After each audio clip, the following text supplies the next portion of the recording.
in school, they teach you to stand up, speak for what's right, speak your mind. Yet as soon as you hit adulthood and you go into full-time employment, it's no. The workload's been set, whether you agree or not. And whether you've got reason to disagree or not, don't you dare speak up. Because if you do, we're going to black mark you. We're going to let HR know. And anything you do, we're going to put an investigation on. And then we're going to see if we can weed you out. That's the corporate world. And for people that turn around and say, no, it's not, I'm really passionate about my job, it's bollocks. It's all bollocks. It's not. That is the way the corporate world is.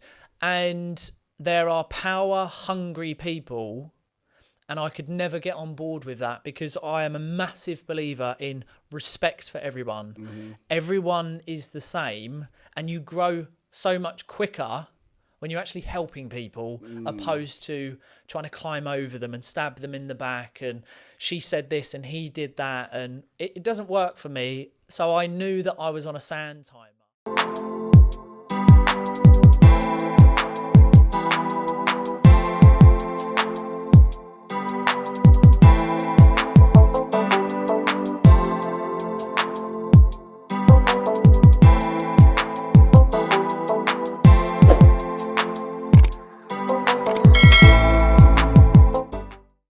Hello and welcome to this episode of the Need to Succeed podcast.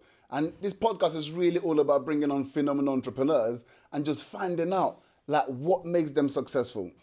Because oftentimes what happens is we go through life and two sets of people could have the exact same situation. And one person decides because of this situation, I have to have success. And they go on to have the success that they wish.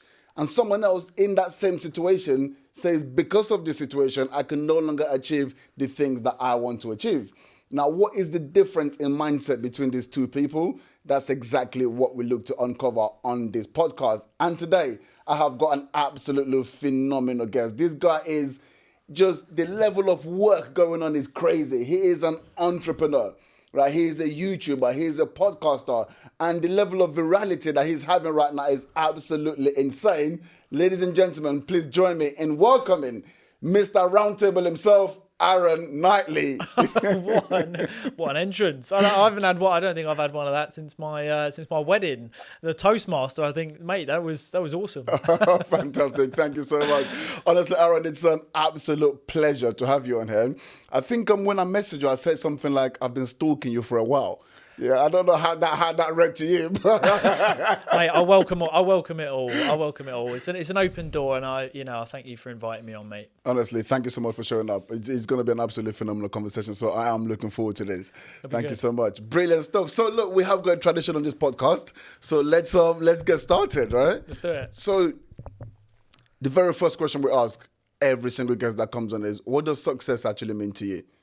I think success has changed over the years. So if you'd have asked me 10 years ago, it would have probably been more a financial result, a financial reward. I think that's a lot of people, when they're hungry for something, especially as an entrepreneur or someone that's got a good fire in their belly, it's normally with the end result of finance. So once upon a time, it was a monetary value. I wanted as much money as you could imagine, and I've always wanted a Porsche. That's kind of that image of success. Success has massively changed as I've gotten older, and now it's just about contentment and knowing that I am trying to be better every day whilst moving with the times to have an end result of health, a certain amount of wealth, and being happy and content with my family, and knowing that I'm just trying to be better every day, because I don't think there's an end result to success. So for me, success is just trying to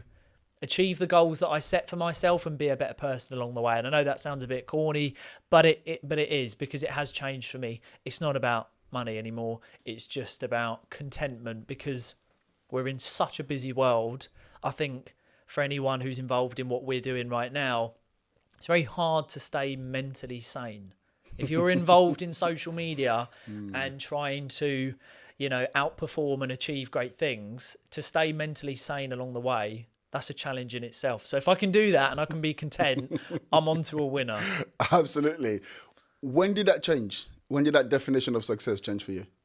Absolutely, when I had my son. So, I had my son 9.5 years ago. Well, I didn't have him myself, but, nearly 10 years ago. And that was a massive change in my life, because you realise that there is someone bigger than you. So, when you're not a parent, or you haven't got anything really beyond who you are and what you're doing, it's very self-consuming, it's very selfish, it's very vain, it's all about you, and you don't really see beyond that. So, the finances, the materialistic things, they're very much at the forefront, because it's all you've got to worry about. There's nothing else to care about other than yourself.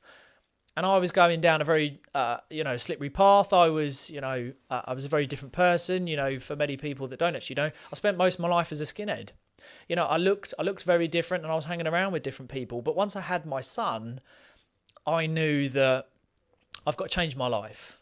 There is someone bigger than me, and I have to do the best that I can, and I have to break the mold. And what I mean by breaking the mold is that, my parents, bless them, have worked their entire lives to bring up me and my sister and provide as and when they could, and to give us as much as they could, which was not a lot, by the way. And that's no disrespect to them, because they've been fantastic parents. But it's now my time to break the mold and give maximum security and maximum options to my son, in an economy that is becoming harder and harder.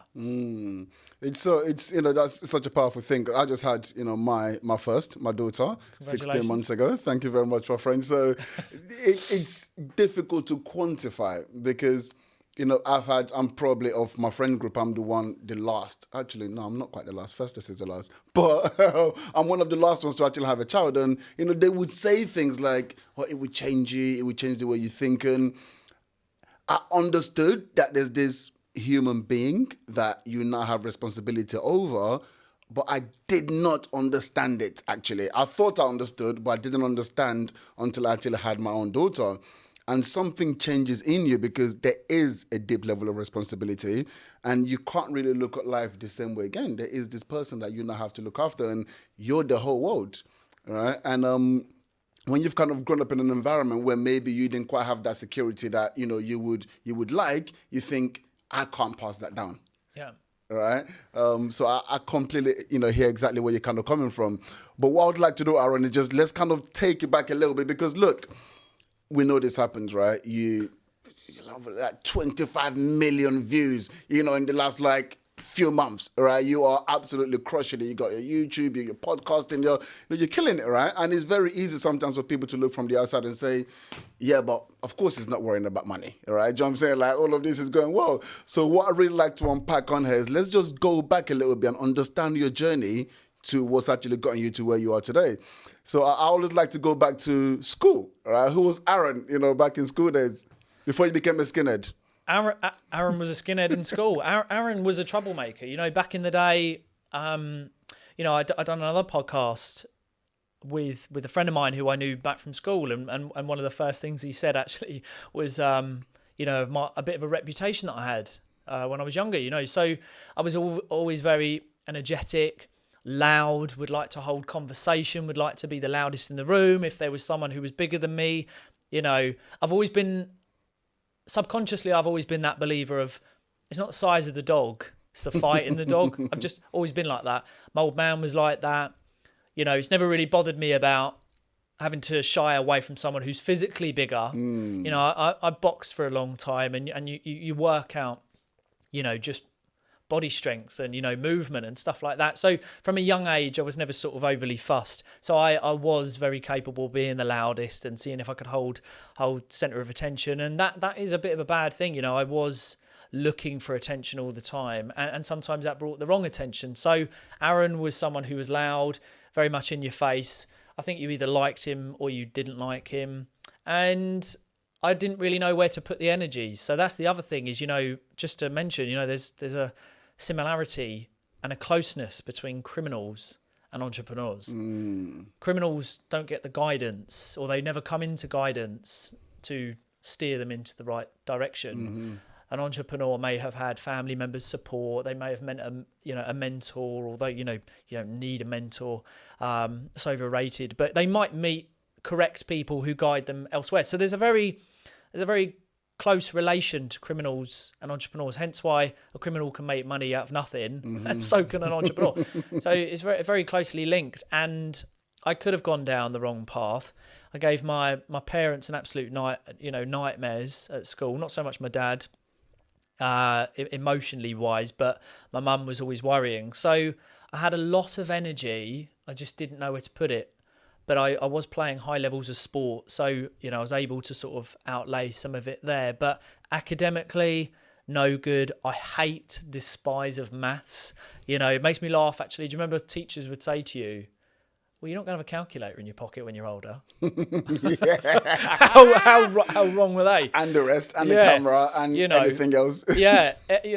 Everything you need in your pocket. So academically, I was no good. Hence why I talk a lot nowadays about there are no excuses to whether you're not great at this or you're not great at that. It's just application and consistency. That's it. So Aaron used to be a nightmare, but Aaron also managed to focus his energy in the right area. Amazing. So generally I understand, and a lot of entrepreneurs, to be honest, have this trait, right? But how did that manifest in your colleagues, the authority figures around you, and all these other things?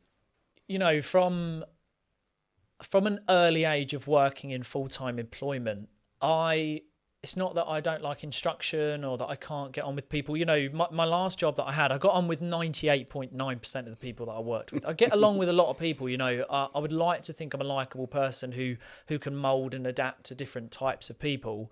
However, what I don't take too well is people who lap up power, people who, due to a certain pay packet, will see that as an authority to turn around and speak to people disrespectfully. And you get a lot of that in full-time employment. I'm not on board with that. I'm also not on board with the fact that in school they teach you to stand up, speak for what's right, speak your mind, yet as soon as you hit adulthood and you go into full-time employment, it's no, the workload's been set, whether you agree or not. And whether you've got reason to disagree or not, don't you dare speak up, because if you do, we're going to black mark you, we're going to let HR know, and anything you do, we're going to put an investigation on, and then we're going to see if we can weed you out. That's the corporate world. And for people that turn around and say, no, it's not, I'm really passionate about my job, it's bollocks. It's all bollocks. It's not.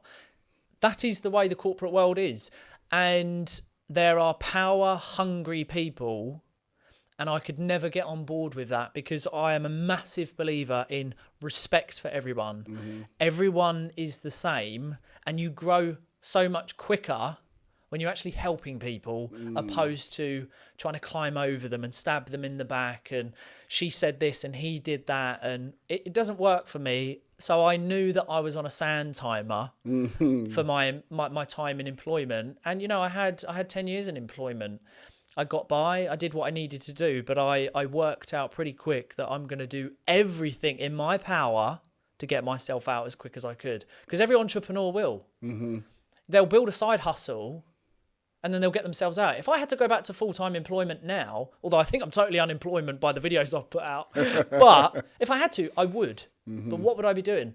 I'd be working to get myself out as quick as I could, because that's what every entrepreneur will do. Where was that need for respect, or that understanding of, respect should be given as well, even from someone who's in a position of power? Like where did that come from? I think you've got a mixture. You've got silver spoon people, people who come out of uni, parents pay for them to go to uni, and then they go and get a graduate job, and, they can't get the dream job that they wanted. So they end up in a warehouse or Tesco's or Sainsbury's or somewhere like that, and they've had this silver spoon, born in the West Wing, and they think they have the right to turn around because that's what their parents are like. And, they go into a place of employment and they think, right, it's my time to shine by bossing people about. That's not the way you get respect. That shuts off a lot of doors. And it's very backwards. If you look at it like this, I remember the last day I decided that I was going to leave my full-time job. And I called the biggest boss down and I said, I'm done. I said, I'm sick of it. I said, I'm leaving. She couldn't believe it. She was like, what? I was one of the most longest serving members, one of the most senior members in my role. She said, you're not. I said, I'm done. I said, I refuse to be a part of what is happening here. I said, don't need to. I said, I can't comprehend the fact that in the corporate world, the more you stab people in the back, the higher you climb. Yet in entrepreneurship and business, the more you network, the more you collaborate, the more you talk, the more you help, you share information. We're all going to grow together, and we're all going to get a piece of the pie. You know, I couldn't be a part of it any longer. And, you know, seeing certain people that thrive in a position of power and think that they have a right above another human being, I refuse to be a part of it. So I put myself in a position financially, I didn't have to take bullshit anymore. And I said, ta-ta, I'm out. Wow. And there's so many key lessons in there. First of all, you spoke about collaboration as entrepreneurship. I think we are in that age now where everyone actually realizes, and I've heard some of the wealthiest people actually say this now, like, you know, I would never normally do a collaboration with this person, but this is now where business is going. It's all about coming together. One of my mentors actually, you know, says something. There's an African proverb which says, you know, if you want to go fast, you know, go alone. But if you want to go far, then go together. All right. And that's really what it's all about. But like, when did you actually make the decision? Because when you've got an exit plan and you've got all this money saved, it's like that decision was made way long time ago before you actually called that lady down. So when did you actually make that decision? And how were you so astute enough to not just throw the baby out with the bathwater? I already knew. I knew things were changing, and you know, in the corporate world, if you look at everything from a wide angle, the economy, the way things are going, the way technology is moving so quick, there are some jobs that are limited. There is a time span to some jobs, and I believe that my job over a 5-10 year period would eradicate, and it would be no longer there. So, you know, for me, it was always a case of how am I going to leave anyway? So I've always been good with my finances. I think for anyone to do well, you need to know numbers. You need to be good at managing and having self-control. I've never been a big spender. I've never been into materialistic things. I like my watches now. You know, I've got a few goals in terms of things to hit. But I've always been one of the individuals that has managed my money well, but also I work well under pressure. Some people don't work under pressure. You know, going back to what someone said to me once on a live, actually, and, you know, someone said, do you ever worry about money? I worry about money every day. Every day I worry about money. Every single day. Even today I worry about money. Why is that? I think just humble beginnings, knowing that things could change. You never know what's around the corner. So you need to be on your toes. I think it's a balance between keeping yourself alert. You know, I do a lot of shooting, and there's something called fair game. If I go out shooting for a deer or a fox, and the fox manages to get away, it's fair game. The fox was alert, it was sharp, it was young, it smelt me, it was ahead of me, it got away. Fair game. Long range shooting is not fair game. A bear half a mile away doesn't know you're about to shoot it. It's not fair game. You know, it's the same in business. You know, we can't complain if it goes wrong, because you've got to look at your setup. Were you downwind of the fox, of the deer? You know, like you can marry it up in terms of, have you got your finances in place? I did. Am I an outspoken person, and will I speak up for what's right? Yes. Will I shut up and put up? No. And unfortunately, that doesn't mould into certain places, but it does set you up to possibly be your own boss. And I work well under pressure. So when I know that I have to pay for something, or I know I have to close a deal, fuck me, I don't know how I do it sometimes, but it happens because I can feel I can feel my arse burning. You know, whereas some people will go, oh my God, you know, I don't know what to do. And, you know, they go into sort of this cocoon of not knowing what to do. I'm like, right, I need to pull my fucking finger out. Some people work like that. Some people don't. I do. Brilliant. So that's always kept me on my game. Yeah. So, like, but when you just kind of going back to that decision, because you said you saved up for that exit. Yeah. So you knew you were exiting. Why did you not just, when you made that decision, why did you not just quit right there and then? Because I'm assuming you were fed up at that point. Yeah, it'd been a slow burner for me. I mean, I'd kept going because, I'll be totally honest with you, and I'd laugh my socks off. I know that some people I used to work with have seen my TikTok, and I stay in touch with some people that I work with, and I know that people are aware of what I'm doing. It's because my work started to find out what I was doing. I would say, look, I'm going to even look in the camera and say, but if you are planning on leaving full-time employment, you need to block everyone on social media. You need to create a plan. You need to keep your head down. Don't talk to anyone about your business plans, and knuckle down and replace your income. That is your only goal, and build up a big buffer. So that is what I done. But where I was growing on certain socials, and I used to have a bigger Instagram account, it was hard to keep that under wraps. So HR started finding out what I was doing. It was all legit. I was able to do that outside of my work, but they didn't like it because what they now see in me is competition. Power. Yeah. And they see when I'm in the meetings, it now makes sense. Why is Aaron speaking up? Now it makes sense because he's got an alternative motive. He's got an agenda. He's not going to be here forever. And when people would say to me, Aaron, you've been here 7-8 years, how come you're not moving up the ranks? I don't want to. You know, and then I became, you know, I had a bit of a target on my back, I suppose, and I could feel it. So I was just buying my time, and the money I was earning from full-time employment, to be totally honest with you, at that point, it was just investment money and savings. So, you know, that's the reason I stuck about for so long, because I was just building up a bigger buffer. And then one day, I think my manager, who was a new one, she was younger, she pissed me off in total honesty. So I hope you're watching this, because you did piss me off. And I decided, fuck you, I'm leaving. And, you know, they all watch from afar now. How important is that though? You know, just the fact that, you know, because a lot of times, oftentimes, you know, from the background I come from, which is property, right? And I mean, we'll talk about your views on property as well. Yeah, I know you got some strong feelings about that. But like everyone just kind of wants to get out of it now. They want to get out of work now, and it's like, I want to retire and I want to quit my job in next month, and you know. But the reality is, who's going to pay the bills?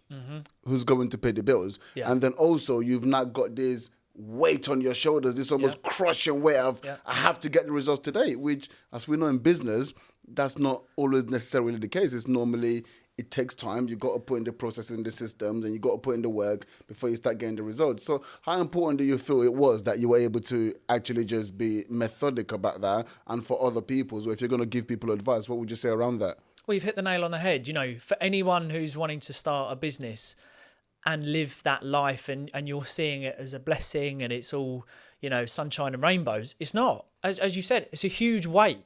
That takes a certain type of person. I'm learning that more and more every day. As an entrepreneur, you want to be spinning all these plates. You are, you know, we use this word entrepreneur, but it's a creator. You are someone who creates things. You can be a business owner, but you are first and foremost a creator. So that ties into social media. You shouldn't be a consumer. You need to be disconnected from social media, because it paints this image that success happens overnight, because everyone will be looking through their feed and their reels, and everyone's in Dubai, and everyone's made loads of money, and everyone's bought a Rolex, and it's all happened overnight because we've got an attention span of 3 seconds and we want instant gratification. I was like that once. We all were. You were. My man on the cameras here, we all were. However, you learn very quick, oh, fuck me, it's not like that. Actually, it's quite hard. So you go through a process of what I like to call a wake-up call. But the wake-up call will take you down 2 paths. Yes, I'm going to carry on doing it because I want the freedom. I want time back, because that's the most precious thing. However, you're not going to be able to go down that road on an empty tank. So what's your fuel? My fuel for me is my son. I will put my mind, body and soul through hell and back, so my son does not have to worry. That's it. I don't care about myself. I'm not bothered about money for myself. I'm not bothered about anything about myself. I'll sleep wherever. I'm not bothered. I don't care. I came from nothing. I'm going to leave with nothing. I'm in profit right now. You see what I'm saying? I'm in profit right now. So for me, it's about having the hunger and a good burn so I can provide for my son. And when you go through the hard times, and in business and entrepreneurship, hard times are coming. I've learned that it's a journey. There's no goals. We've got to acknowledge COVID. What did COVID teach us? Well, COVID taught us that it tests relationships, personal and professional. It shut down businesses who weren't able to move quickly. So then you have to evaluate yourself. Okay, am I adaptable? Am I up to date with tech, socials? Have I moved online? You know, it's a constant balancing act, and that is mentally straining every day, to the point where I have migraines sometimes, because where we're looking at a screen so much, where we're thinking so much. How often do you switch off? I never switch off. So it's not glitz and glamour. I think when you systemize things over a period of time, yes, you can take a step back. You know, I've just taken on pretty much a full-time VA. I'm starting to, we're starting to outlay certain tasks where you can buy time back. But it's hard. It's hard. I worry about money all the time, but ultimately I love it. I love it. I love the process. Would I rather be doing what I'm doing now and taking the pressure and the struggles and the hardship, but some awesome ups? Or would I rather be driving a forklift in a warehouse? I'd rather be sitting here doing this and later on figuring out how I'm going to close the deals and how we're going to launch the next event in London. I'd rather be doing that than on a forklift in a warehouse. 100%. Absolutely. Listen, I couldn't agree more. Everyone talks about, risk as an entrepreneur. And yes, we have to measure the risk, talking about, once again, don't just quit your job tomorrow. Have the side hustle, build it up to a certain level, replaces the income, then you can kind of go into it. But, on the flip side of that is, the real risk, is waking up every single day, going somewhere you don't want to be, doing that for 40 years on an income that's not really designed to actually sustain you. And then after 40 years, you're going to get about £200 a week as a pension in the most vulnerable periods in your life. If you're not financially astute, which most people aren't, in the most vulnerable periods in your life, when you're the oldest, that's when you earn the least you've ever earned. That's the risk. Yeah. Right, Well, that really is the risk. Well, risk is a great conversation. And, I have a lot of people that have commented on my video, last one in, first one out. And there's a lot of talk about employment and stuff like this. And, not everyone can start a business because it's so risky. And it's bollocks. Risk is managed, it's mitigated, it's calculated. Risk is in everything. In everything, but you manage it. And we are not in a day and age in the 80s, 90s, where you have to hire a warehouse, staff, vehicles, all this outlay of expenditure. It's not like that anymore. Is there a massive risk in opening up your laptop, starting a social media, or starting a Shopify, or getting into drop shipping, or whatever it might be, an online service, consultations, freelancing, Fiverr.com, whatever it might be, education, writing a book, which can be done free on Amazon, becoming a content creator? Where is the risk? Well, you calculate it, you mitigate it. Or is it more risky, as you say, to go to an employer, another place of your house, for 10 hours a day, 5, maybe 6 days a week, where you could get called in at any point, bullying, manager doesn't like you, you're at the mercy of asking when you can go to the toilet and eat your lunch, and if you're late, might be repercussions of disciplinary and stuff like that. Do you want that? And also, this is one thing that really used to bug me. In full-time employment, I find it bizarre and embarrassing to watch when people would talk on the shop floor. Oh, you wait till I see that manager. I'm going to tell him so and so and this and that. Then they go in a meeting, don't say a word. They don't say a word. And the reason they don't say a word is because they fear for their job. Because they don't want to speak up. Because then they're the outspoken person. They're the ones that, okay, got a bit of a backbone of you now. We're going to have to bring you down a peg or two, Mr. Entrepreneur, in the meeting. That's why they don't talk, because they fear for not putting food on the table and paying their mortgage. I put myself in a position where I could sit in every single meeting and go, I don't agree.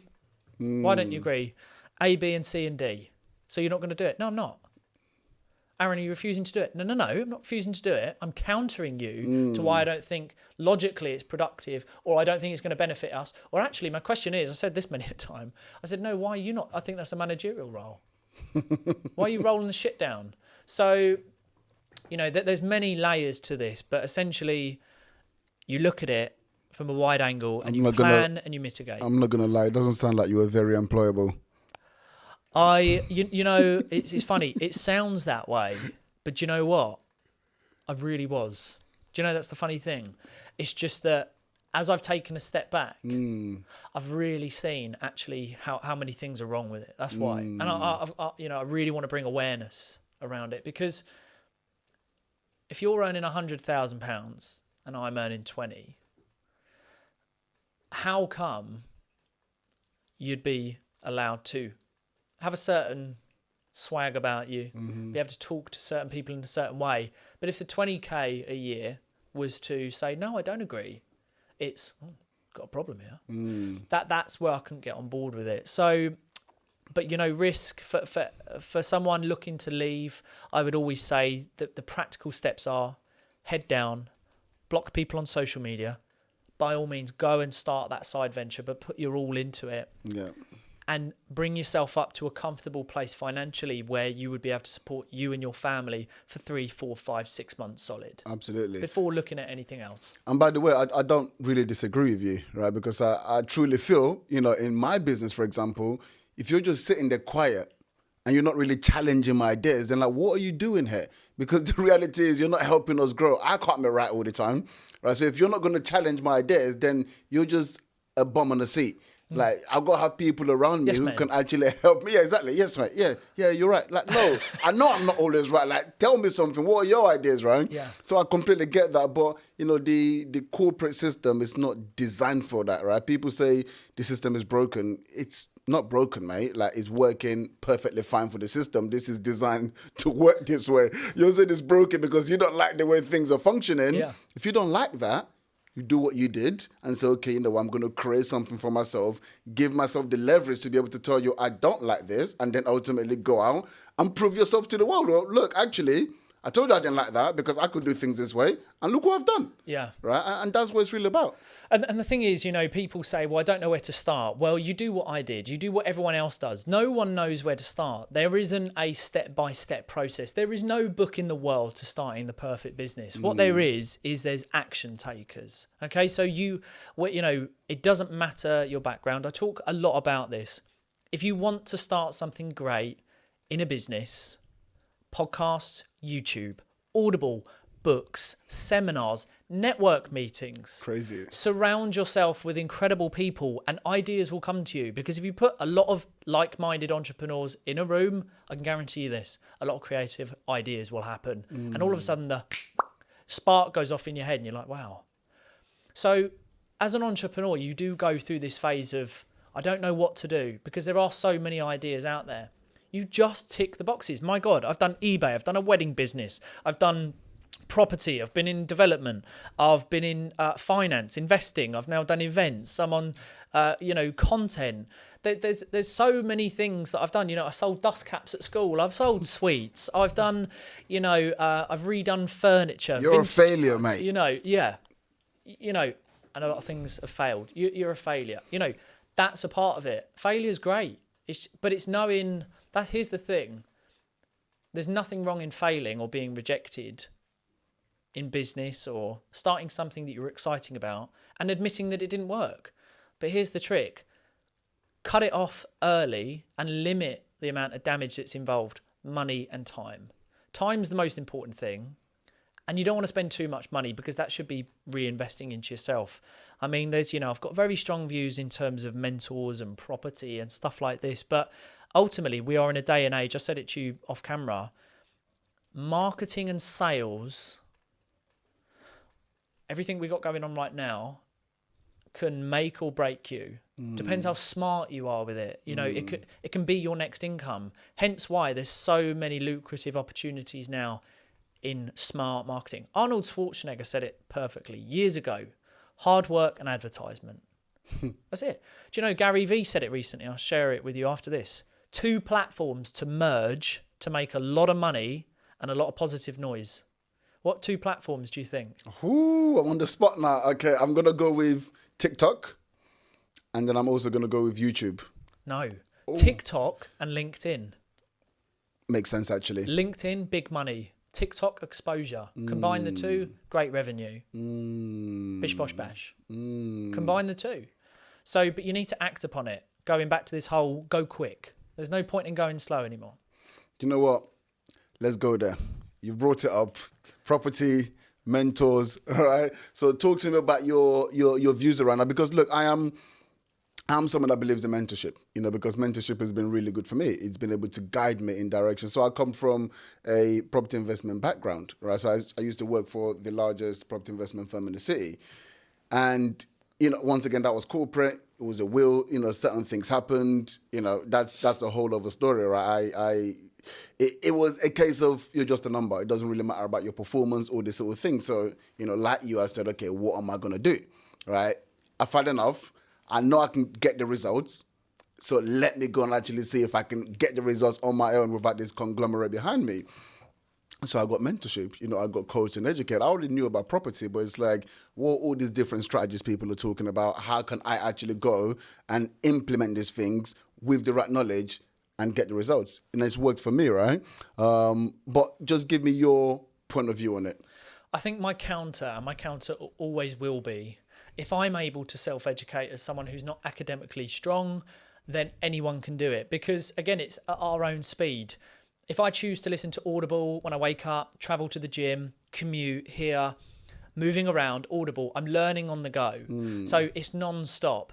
YouTube's available at any point. Podcasts are available at any point. What we're doing now is sharing, hopefully value to people. Yeah. Learning can be done all the time in your spare gaps. It's what you're swapping it for. How many hours are you spending scrolling and stuff like this? So you can swap it for all self-education. My counter to getting a mentor is I do believe that we have fallen into a belief that a mentor has to be paid. I can sit here and name drop a little bit of some of the people that I'm surrounded with, and I can turn around and say, some of the people that I work with who have made hundreds of millions, like literally hundreds of millions of pounds, they've never charged me a penny to sit down with them. I've introduced Paul, my business partner for Peak Performance Events, to some of them. We've spent multiple hours with people who are worth not 10, not 20, 30, hundreds of millions of pounds. They never turn around and say, by the way, we're going to invoice you. So why would I pay 5, 10, 15,000 when being a nice person, likable, in the right rooms at the right time, and just asking for help? That's the biggest thing, asking for help. Not seeking the answer through mentoring. Asking for help is the biggest thing. And I've had a lot of that where I've just asked for help and people have helped me, just like I've helped other people, just like we were sharing information off of camera. Yeah. I know people that are sharing TikTok information for $3,500. I'm giving it away for free. But my proof of concept is 25 million views. Other people who have only done 60,000 views in a month are charging $3,500. Yeah. Doesn't make sense. So let me ask you a question, because it's an interesting point. I get it, because I'm in the property space and there are probably people out there who shouldn't be doing mentoring. I completely get it. At the same time, have you heard of Ryan Pineda? Yeah, so he's actually someone in the property space. He's over in America. Funny enough, I was just watching, Omar Elatar. We're in the podcasting space. These are our peoples, right? So he was on Omar's podcast. I watched it recently. I watched it a couple of days ago, so I'm not sure exactly when it was. But he was very similar to you. He did not want to do it. He stayed away from it. All these gurus, all that kind of stuff for years. But now actually the mentoring part is one of his biggest income streams, but also the lives that he's actually been able to change is like he can't quantify it. And I kind of bring it back because if you don't pay for something, the value in which you attach to it, now you're clearly someone who, you got a peak performance business, right? I'm just speaking to you, having watched you're a peak performer, all right? And having that same mindset and putting down to everyone else can be, in my opinion, quite erroneous, because not everyone has that same level of, I'm just going to go and make it happen, right? Some people just need the hand holding. Yeah. And if you don't pay for something, you don't value it. You could give someone the best information, but because they haven't paid for it, they don't really attach value to it. When they've paid a bit of money to it, then there's a little bit more hurt. Yeah, I think so. But then I think there's also a bit of a rabbit hole. Let's use this is my gripe with property training. And not all mentors, by the way, disclaimer, there are some mentors that are brilliant. They really are, especially up and coming, who are adding reality behind it now. But let's start from the old school investors who made their money in property in the 70s and 80s. Okay, there's a few big names out there now. And they're becoming sawdust. Not mention any names. They're becoming sawdust, crusty and dusty, as we call them, right? But, they've got 30, 40 properties, good portfolio, a lot of mortgages. And they're seeing other people opening up these training courses. And you've just got to look at it in a logical in the obvious sense of what they're doing. They open up a training course. And why is that? Because the training course is a business that is now earning them more than their piddly 30 properties at net £200 after everything's been taken off. They've realised that opening up a training course is a lot easier and more lucrative. Now, this is the thing. The problem I have with certain courses is, let's say I've opened up a course and I say, come along, mate. Right, sit down. You're a newbie. Okay, pay me this amount.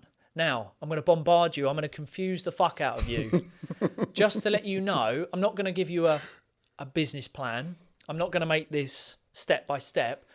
By the way, you've got rent to rent, service accommodation, development, sourcing. And what they do is they fuck you by throwing 9 different fucking ideas at you. And you're like, fuck, I don't know what I'm doing. Yeah. And like, I don't know where to go. So now you are fucked, because now you need to hold their hand, because you have no idea how to do these million strategies.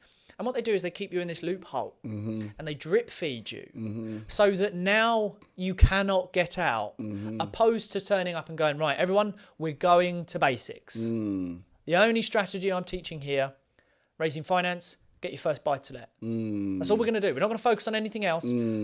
Raise the amount of finance to get your first buy to let. And then all I'm going to do is I'm going to teach you how to scale that process, because that's logical. Just like a business, this is how you start a business. These are the different components to get it working. And now we're going to follow a step-by-step process in order to get, A to B.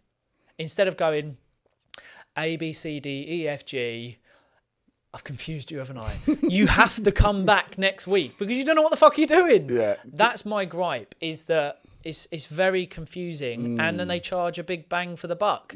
So, and I look at that from an outside view of thinking, my God, if you just spent a little bit of money on books, a few networking, events and stuff like this, you could learn all of that. I mean, imagine paying 25 grand for a property course. Imagine what you could do with 25 grand now. The amount of marketing, the amount of podcasting, the amount of collaboration, the amount of sales, online business. You could get to that 100k revenue in the first 12 months with a good team, virtual team, and a good, smart marketing strategy of an online business, opposed to sitting there in a room learning about property. Those are my views. A lot of people are going to disagree. They're just my views. In all honesty, I think we've met in the middle. I don't really disagree with anything you've just said there, because it is completely true. You can't. A confused mind does nothing. Like you said, some of these clever people actually understand this. So it's a strategy to keep you confused, and then ultimately you keep coming back, and then there's this level of attachment. So I do completely get that. It does happen. It is disgusting. But also you said as well, the marketing thing. 25k, you can do that into marketing. But also, for me anyway, marketing also feeds into property. Like you talk about raising capital. You having a brand, you being visible makes it a lot easier for you to actually raise capital. So you can feed this into all different other areas. Ryan Pineda, who I spoke about, literally what he does now, like he says, he's not really a property guy. He goes, no, I'm a brand. And I've got 7 different businesses, and my brand just feeds leads into all those businesses, right? So there's so many different ways to monetize that one investment you're making, your brand, all these sort of things. And, it can bring you huge returns. So I don't understand what you're talking about, the ROI on the investment that you're actually making. It does make a lot of sense for sure. Can you tell me a bit more about how because you spoke a few times about money, right? And I know you're in the finance world. How do you feel that the way your childhood has affected the way that you think about money? It's just increased me as someone who manages money a lot better. So I've never been into, I think also you got to look as the person. For me, money, I've never been really into cars. I've never been into materialistic things. I've never felt the need to keep up with the Joneses. I've never felt the need, which has just been built into me, by the way, to prove something to someone else. That comes from my background. That comes from the council estate. That comes from not having a lot of money. That comes from watching my parents. Even to this day, they're working long hours, and they're getting on. But that's just in me. So therefore, that has allowed me to be smart with money. But other people have that same background, and not great with money, you know. But it's their circles who they fall into. You know, if you're around if you're around a group of guys, for example, us as men, and you're around people who are financing the Mercedes, the BM, stuff like that, it will be harder not to try and follow that route. You know, I wouldn't say I wasn't social. I had friends, or, you know, we look at them now, really acquaintances, but you had friends growing up and stuff like that. But I've always, you know, look, I've never suffered from anxiety. I've never suffered from depression. I've never gone down a route of comparison. I have been affected by low self-esteem and seeking wrong types of validation. I have. Very wrong types of validation. However, I've never felt the need to prove something to someone, especially other males. I've never felt the need to go and get a BM. I've never understood when someone goes and takes out a bigger mortgage to have a new kitchen so that their friends can come round and they can go, oh, do you like my new kitchen? And they go, yeah, it's all right. And then they leave and they never think about their kitchen again. No one cares. The only people that you should be caring about is your close family and your children and, you know, people who matter. So that has allowed me to be sensible with money because I had my son early. I think that's another thing. You know, I had my son early. So money became about him, not me. I've never been bothered. I think these are Boohoo jeans. You know, I do like my trainers. There's some Nike 270s. I do like my watches. They look nice, bro. Yeah, nice you know, jeans. This is from bloody Zara. I think, you know, I don't go to really expensive shops. I'm not bothered. You know, people do say, oh, why does he wear 2 watches? I don't know. That one monitors my calories because, you know, I love my fitness, and that one is a nice watch. Apart from that, I don't really like materialistic things. So that has allowed me to save and invest well. I've always liked investing. I've been lucky that I've worked with really rich people, rich family offices, and I've seen how they manage their money. And it's given me an insight to what I could have a portion of if I'm also smart. And, you know, I've got a video on my YouTube where I talk about, I've got 23 bank accounts. You know, people are like, what? You know, is that even possible? Well, yeah, it is. You know, so systemization, and I like watching money grow opposed to spending it. So let me challenge you a little bit then. You've not come from money. You come from a council estate, you know, probably lacked a little bit of money while you were younger. That's actually made you realize, well, you know what, like, I don't want to be frivolous with money. I literally value every single penny that comes in. And as a result of that, it's helped you to actually achieve things in your life. It means you're actually able to save when you're in a job you didn't like, save, create, and then ultimately leave that job. Do you not feel then, Aaron, that knowledge could actually help a lot of people in a situation that you were when you were younger? Yeah, absolutely. Look, I wrote 2 books. One was called How and Where to Find High Net Worth Investors. So that's me sharing 19 ways to find private investors. So that's a way that I've helped. You know, I wrote a second book called Self-Education Equals Success and Income. And that takes you through my story, friends and clients that I work with and how they've become successful. And I put that all in a book. And I've put the steps and emotions that you go through. But yeah, I'm proud that I've created my own incomes from nothing. And I do offer that back. You know, I do, this is the difference. Mentorship and courses, I struggle with. Consultations and direct information is what I do. You know, if someone wanted to book an hour's call with me, they can. If someone wanted to book an hour and a half, I only offer those 2, 60 minute and 90 minutes, and they're paid calls. Okay. And that's for direct information. But there's no holding of hands. You book a call with me, you provide me with an overview of what you want to know that you think I can offer. And I'm going to give you the information in that period of time that you've booked. And I'll share as much as I can with you. And, you know, I've probably helped and served over, I think I'm signing up to this new company that helps you develop leads. And it's a great company, actually. I won't mention who it is on here because they're just launching. But they vet everyone that they take on who has got the experience of what they're talking about, which I think is brilliant and overdue.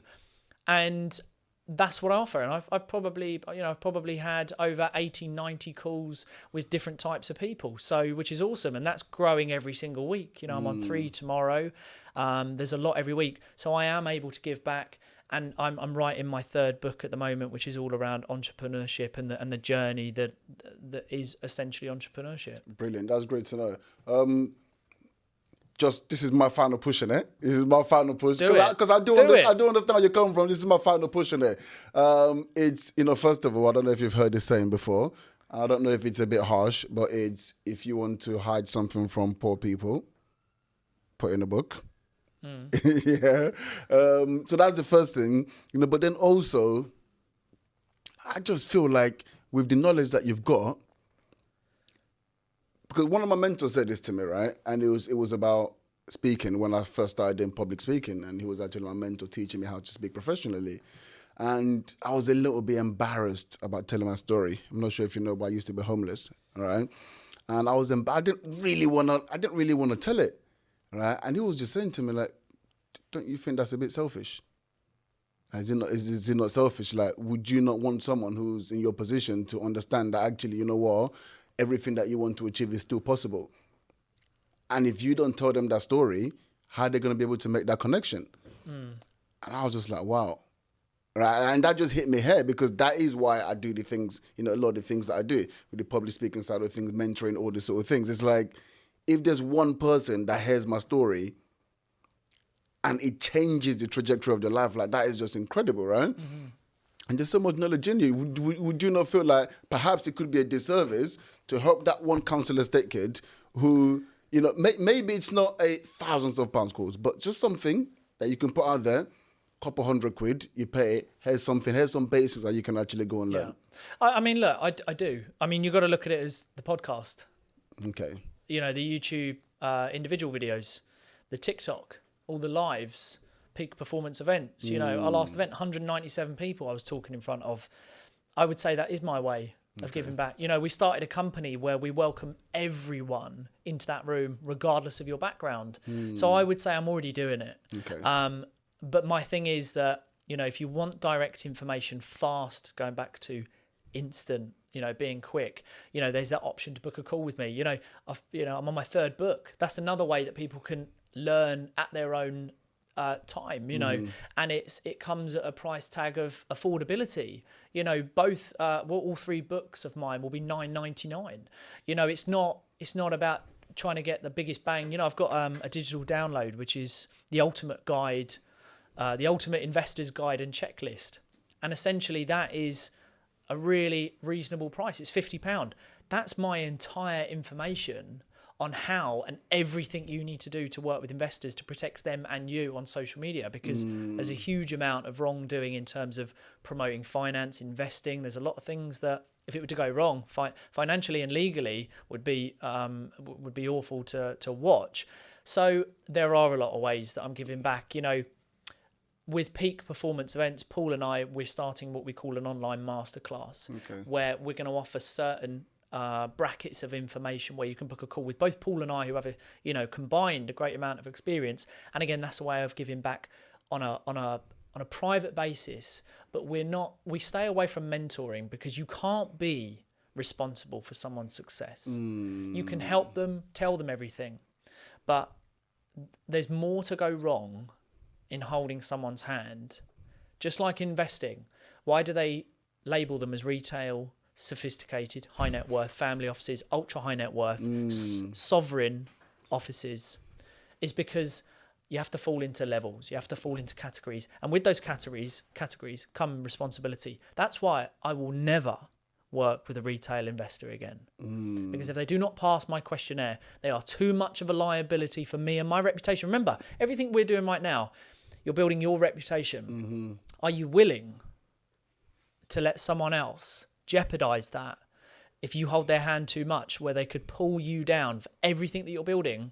I'm not prepared to do that. That's the difficulty with mentorship, isn't it? Because, like you said, and I've seen it, you can put everything into someone, but ultimately, if they don't take the necessary actions, you are still kind of liable. And if you haven't got insurances, that's the great thing about a book. If anyone wants to write a book on Amazon, it's totally free. That's the brilliant thing about Amazon. And they'll sell you all over the country. I sell books every single week: Japan, Australia, Europe, England, US, everywhere, every single week. But the brilliant thing about writing a book is you can put all your information in there at a reasonable price, and no one's forcing anyone to go and buy that book. So it's down to the person. They go, oh, I want to buy that book because I want to find out the information. So that's the nice thing, is you have that disconnection. And then after that, if you have a plug at the end of your book and you say, look, if you want to know more and you want to speak to me on a one-to-one basis, that's why, one of the fastest growing businesses online is consultations. Do you know that? No, I That's didn't. one of the most rapidly growing businesses, is online consultations, not mentoring, consultations. And that's why I say any business starts with knowledge. If you all of a sudden become a powerhouse that knows everything about one industry and you know it all, you're worth so much to that market. And the brilliant thing is now you can work from home on Zoom and you can charge £150 for an hour because you're worth it. How many 1 hour calls at £150 do you need a week to live a comfortable life? Imagine if you did 6. Imagine if you had a following of 10,000 people on Instagram and TikTok, and you were so knowledgeable in your area, you knew it like this. You had a couple of good brands. You had maybe a free download ebook, which you can do. I'd recommend that to everyone, by the way. Create a free downloadable ebook. Everyone loves a free downloadable. And then you charged, let's call it £100 as a round number, to provide the information that you've become an expert in. And you had 5 a week, just 1 call a day. Do you think you could generate 1 call a day from a decent following and a good marketing strategy? £500 a week, £2,000 a month. You've replaced your income. How did you do that? Knowledge and good marketing. Going back to what Arnold Schwarzenegger said, hard work and advertisement. How did you become Aaron Knightley today? It's taken mistakes. We build the brand, our name. It's funny saying your name, actually, Aaron Knightley. That is just my name. I think when when people say your name on socials or you put your name out there, you say, but it is just our name that our parents gave us. But actually the person that I am, I'm just trying to be a valuable, good person and learn from my mistakes. Because I tell you now, I've made some big mistakes. But as long as you can learn from them and try and do the right thing in a very crazy world, I go back to that because we are in a crazy world, you're doing all right. And if you can stay mentally sane along the way, which is what I'm trying to do, because being in this world that we're in, my man's going to start TikTok after this. We're going to get your second Instagram page set up. It's heavy, it's full on, it's tough, it's tiring, it's enjoyable. But if you can stay sane along the way, it doesn't matter who you are, that's going to make you, at the end of the day, we're going to be molded to the person we are at the end of the day. And when you're laying on that bed and, there's the knock on the door, you just want to be able to turn around and say, I couldn't have given it any more of my effort. And that's what I want to make sure that Aaron is that I'm trying every single day just to do the best in whatever I'm involved in. Wow, incredible, man. Like, genuinely, like I said, there's quite a few things that we spoke about off tape. I've got so many more things I'd love to discuss. Like, honestly, if it's okay with you, I'd love to have you back on here. Let's do it. Honestly, it would be great because there's, we've kind of spoken about the foundations now and, We've sowed the seed. Yeah, we've sowed the seed. We've laid the foundation. Absolutely. But so let's, this is the final question. And, first of all, congratulations on everything that you've done. Like I said, there's things that I was watching you and trying to emulate some of the things that you were doing. I don't feel embarrassed to say that because you have to look at people, who are really kind of in front of you, in your field. And, you've achieved so many great things. So, like, today, what is your need to succeed? It's just to break the mold. I really, really believe that we have a huge opportunity. That's the thing that I can see.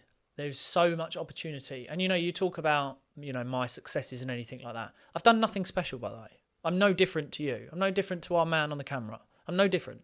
I've done nothing spectacular. All I'm doing is I'm seizing opportunity. I'm just taking action. I don't want to be a librarian. I don't want to be around the Christmas dinner table in 20 years' time and my grandkids come up to me and go, oh, what did you do? Fuck all. I just want to be able to turn around and tell good stories of things that I tried hard in and that, taking note of things that are changing and being able to move and be that person that can adapt rather than going, oh, I don't like social media. It's so vain. Yeah, but I don't use it like that. I use it for a business purpose. You know, Dad, how did you use that? Well, I used it like this. You know, I want my son is being inspired subconsciously without him realizing. And I love it. He's always there listening to my conversations, my business calls, talking to Paul, organizing the new companies, you know, writing books. You know, Dad, can we have a go on Call of Duty? Yeah, let me write 4 more lines and then we'll have a go on Call. I want him to be as proud as I would of my dad. And, you know, it's what is success? It's just, you know, there isn't a definition for it. So, you know, I'm no different to you. I'm just trying my best in everything I'm involved in. Wow. Aaron Knightley, thank you very much. Pleasure, dude.